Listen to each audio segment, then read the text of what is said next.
السلام عليكم ورحمة الله وبركاته. معكم محمود حسن وفيديو جديد من قناة أهلاوي الأبد. الصراحة الواحد مش عارف يهدى من امبارح. الماتش كان عجيب غريب، تحكيم ولا أوسخ. يعني الواحد ما شافش تحكيم زبالة بالشكل ده، سواء من الحكم الليبي أو من الحكم التونسي اللي على الفار. والأوسخ منهم طبعا اللي جابهم فتحية، طبعا يعني احنا عارفين فتحية.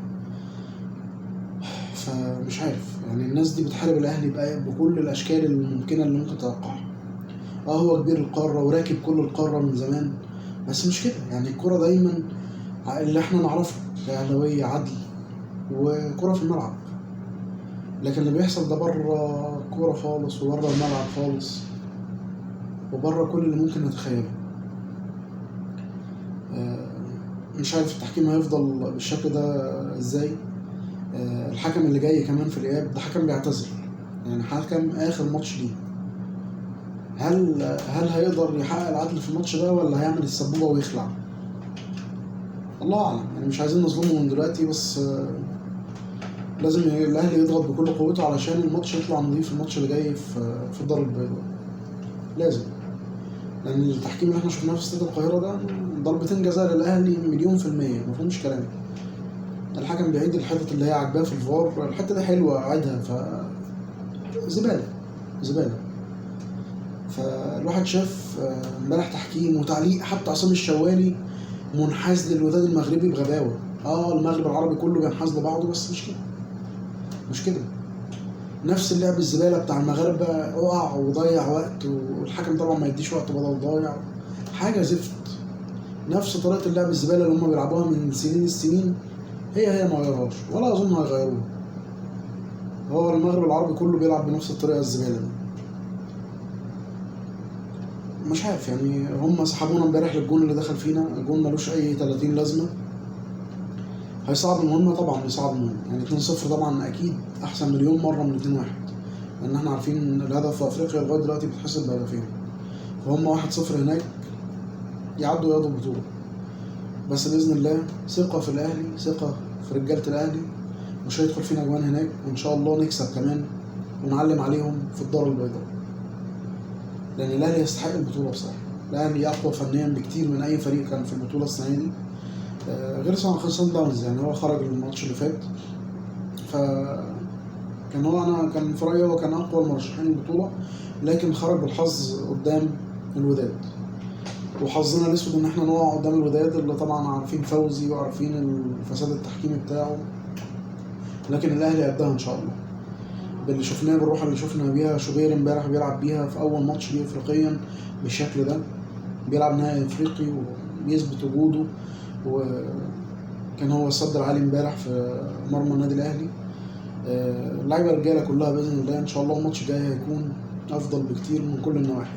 أتمنى بس التحكيم يكون عادل شوية، أتمنى إن نشوف عدل في أفريقيا، لأن إحنا يعني ما بنشوفش العدل ده في مصر من حكام الزبالة اللي عندنا، فما يبقاش أفريقيا ومحليا يعني كتير، والله العظيم كتير. ومحدش يقول بقى الأهلي عايش في نظرية المؤامرة، لأننا عمرنا ما عشنا نظرية المؤامرة، لكن المؤامرة بتحصل كل سنة خصوصا في أفريقيا. يعني عايزين يبعدوا الأهلي عن أي محافل دولية بأي شكل، فبيجيبوا لنا حكام. يعني معتز انا اول مره اسمع عنه في حياتي. الحكم الليبي ده ما حكمش قبل كده، يعني ضمه ما تعرفوش، امه شخصيا ما تعرفوش، فما بالك حكم المفروض بتنقوا في. يعني فين الحكام الجامده اللي في افريقيا؟ فين الحكام الجامده اللي في افريقيا؟ يعني دايما النهائي ده بيتحط له احسن حكم او احسن حكمين موجودين على الساحه كلها، معروفين بالعدل. لكن انتوا جايبين حكام ما شاء الله عليهم، يعني السبوبه شغاله. ده الحكم ده عمل ليله امبارح، ده سجد لله شكر بعد الجون اللي جابوه. يا عم ده، فربنا يكرم ان شاء الله باذن الله. كل اللي حصل ده باذن الله يكون في كفه الاهلي، يرجح كفه الاهلي في الماتش اللي جاي. الاهلي ما بيخافش من الجمهور، يعني قاعدين بيهدونا الجمهور و60,000 بتاع ولا 100,000 عادي، مفيش مشكله. الاهلي كسبان السنه دي الترجي في هو داره 3-0، وتعادل مع الرجاء هناك في المغرب، فعمل نتائج روعه. ان شاء الله باذن الله البطوله ال11 ان شاء الله الاهلي يرفعها، رغم انف بقى الاتحاد الافريقي، ورغم انف عصام فتحيه، ورغم انف الحكام الزباله اللي بيجوها لنا، ورغم انف زناطير البليله اللي فرحانين. معرفش فرحانين ليه، كاننا اتغلبنا. احنا زعلانين كاهلاويه عشان احنا فاهمين كوره، لكن انتوا يعني على الله حكايتكم، انتوا اخركم حصاله، ما انتوا عارفين بقالكم 22 سنه بني ادمين في الطرة وما خدتوش افريقيا. حرمان طبعا رهيب. فنفسكم طبعا الاهلي ما ياخدهاش، لان الاهلي كل شويه بيعلي عليكم. يعني حتى من ال5 بطولات اللي انتوا خدتوها افريقيا الاهلي كان سبب في 2، لان في السنتين دول الاهلي ما راحش البطوله، وانتوا رحتوا كومبارس ليه؟ طول عمركم كومبارس، عايزين ايه تاني؟ وهتفضلوا كومبارس طول العمر. خلاص فرق سنين ضوئيه. مش هتكلم عن الزناطير كتير، فيعني ايه، خلينا في ماتشنا وخلينا في اهلنا. باذن الله الاهلي يفوز الماتش الجاي. ندخل على تقييمات اللعيبه.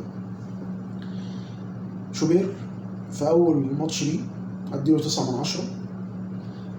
دفاع محمد عبد المنعم 6. ياسر ابراهيم 7، كان احسن من محمد عبد المنعم امبارح. علي معلول 5، يمكن ده من اضعف الماتشات اللي انا شفتها لعلي معلول، والجون كان هو السبب فيه. محمد هاني 6، برضه محمد هاني ما عملش حاجات كتير امبارح. خط النص مروان عطيه 8.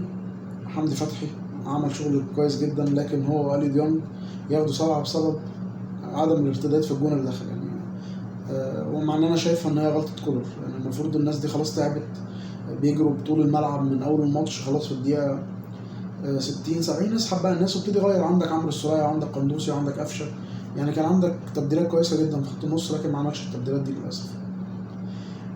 محمود كهربا 8، جاب هدف.